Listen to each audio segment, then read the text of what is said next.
اچھا، مراقبے میں اگر نیند آ جائے تو کیا کرنا ہے؟ لوگ یہاں سے بھی گھبرا جاتے ہیں، کہتے ہیں یار یہ مراقبے میں نیند آ جاتی ہے تو فائدہ کیا؟ یہ کہیں لکھا ہے کہ مراقبے میں نیند آ جائے تو فیض آنا بند ہو جاتا ہے؟ یہ تو کہیں نہیں لکھا، تو ہماری اپنی سوچیں، مراقبہ کرنے بیٹھے ہیں، نیند آ گئی، چھوڑو یار کیا فائدہ، آنے تو اچھی بات ہے۔ ایک اللہ والے تھے، ان سے کسی نے پوچھا حضرت جب گانے وانے یہ میوزک شیوزک یہ چیزیں ہوتی ہیں تو کوئی نیند نہیں آتی، ادھر ذکر کے لیے بیٹھتے ہیں، بیان میں بیٹھتے ہیں تو نیند آ جاتی ہے؟ انہوں نے بتایا، پوچھا بتاؤ بھائی کانٹوں پہ بیٹھ کے نیند آتی ہے؟ تو نہیں۔ پھولوں کی سیج پہ نیند آتی ہے؟ کہ ہاں۔ کہ بھئی یہ جو گناہ کی چیزیں تو کانٹے ہیں، اس میں نیند کیسے آئے گی؟ اور یاد الہی تو اللہ تعالیٰ کی رحمت کے پھول ہے، اس میں نیند آ جائے گی۔ تو گھبرانا نہیں چاہیے۔ دیکھیں موبائل فون آپ نے جب چارجنگ پہ لگا دیا، وہ آن ہے یا آف چارج تو ہوگا نا۔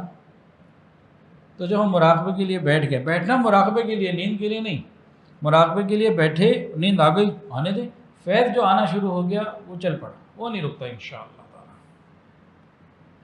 اور قرآن مجید کے اندر آتا ہے فَأَنزَلَ اللَّهُ سَکِینَةً عَلَىٰ رَسُولِهِ وَعَلَى الْمُؤْمِنِينَ، جب انسان نیک مجالس میں محفل میں بیٹھتا ہے تو اس کے اوپر سکینہ کا نزول ہوتا ہے، رحمتوں کا نزول ہوتا ہے، نیند آ جاتی ہے۔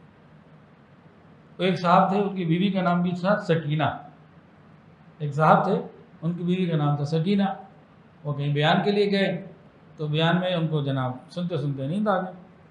تو جو بیان کرنے والے نے کہا دیکھو جی ان پہ سکینہ نازل ہو رہا ہے، ان پہ سکینہ کا نزول ہو رہا ہے۔ اب وہ گہری نیند تو نہیں تھی، اوم سی تھی، جیسی سکینہ کا نزول سنا کہا ادھر بھی آ گئی، ڈر کے بیٹھ گئی، میری بیوی ادھر بھی آ گئی، ابھی تو میں بچ کے ادھر آ کے بیٹھا تھا، ادھر بھی آ گئی۔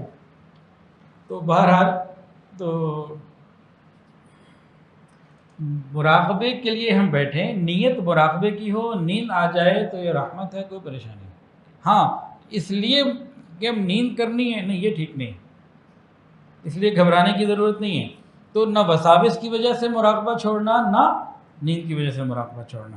اور آج سائنسی تحقیق نے یہ بات بتا دی ہے کہ جب انسان کو نیند آتی ہے، نیند کی کیفیت میں جو دماغ کی پوزیشن ہوتی ہے نا، نیند کے دوران، کچی نیند کے دوران جو دماغ کی سچویشن ہوتی ہے، پوزیشن ہوتی ہے، وہی ذکر الہی کے وقت دماغ کی پوزیشن ہوتی ہے۔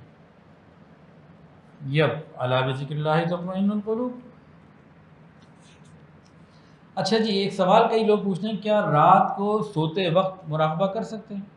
جب سونے لگیں تو مراقبہ کر لیں۔ ہاں ٹھیک ہے، بہت اچھا، کوئی مسئلہ نہیں۔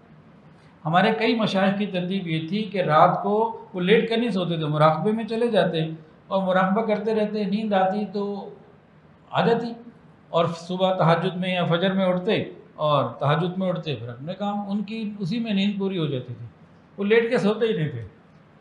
چلو ہم یہ تو نہ کہہ رہے، لیکن جب بستر پر آ گئے تو ہم 2-4 منٹ بیٹھ کے مراقبہ کریں پھر لیٹ جائیں تو وہ بھی ایک خیر ہے، اس کا فائدہ ہی فائدہ ہے۔